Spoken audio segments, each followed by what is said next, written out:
कोल्हापूर जिल्हा बॅडमिंटन असोसिएशनच्या सुवर्ण महोत्सवी वर्षानिमित्त 28 ते 30 जून या कालावधीत जिल्हास्तरीय बॅडमिंटन स्पर्धा आयोजित करण्यात आली आहे। असोसिएशनचे अध्यक्ष सतीश घाटगे यांनी पत्रकार बैठकीत ही माहिती दिली।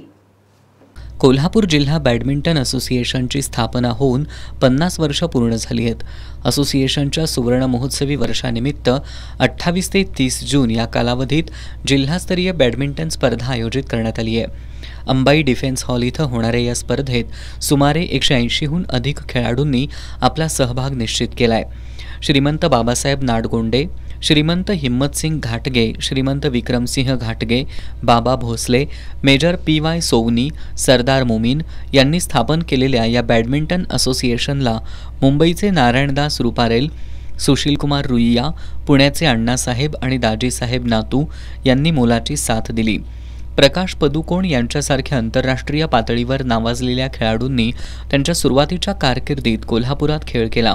स्थानिक खेळाडू इक्बाल मैंदर्गी, सुरेश नाडगोंडे, वर्षा नाडगोंडे, सरोज रासम, वैशाली आगाशे, प्रेरणा आळवेकर, रुचा आळवेकर यांच्यासह मयूर तावडे, विनोद भोसले असे अनेक नामवंत खेळाडू कोल्हापुरात तयार झाले।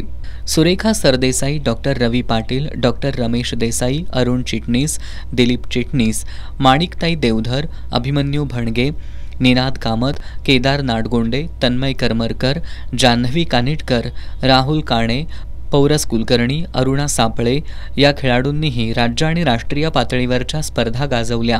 अलीकडच्या काळात विद्या पाटील, दाक्षिणी पाटील, ऋतिका कांबळे, आरती पाटील या नवीन खेळाडू उदयाला आल्या आहेत। कोल्हापुरातील खेळाडूंपैकी शोभा मूर्ती यांना अर्जुन पुरस्कारानं तर मयूर तावडे यांना शिवछत्रपती पुरस्कारानं गौरवण्यात आले, अशी माहिती असोसिएशनचे प्रेसिडेंट सतीश घाटगे यांनी दिली आहे। या पत्रकार बैठकीला असोसिएशनचे वर्षादेवी नाडगोंडे, विनोद भोसले, चंद्रशेखर सोवनी, सुमित चौगुले, आशिष अमन्ना यांच्यासह बॅडमिंटन असोसिएशनचे इतर संचालक आणि स्पर्धा समितीचे सदस्य उपस्थित होते।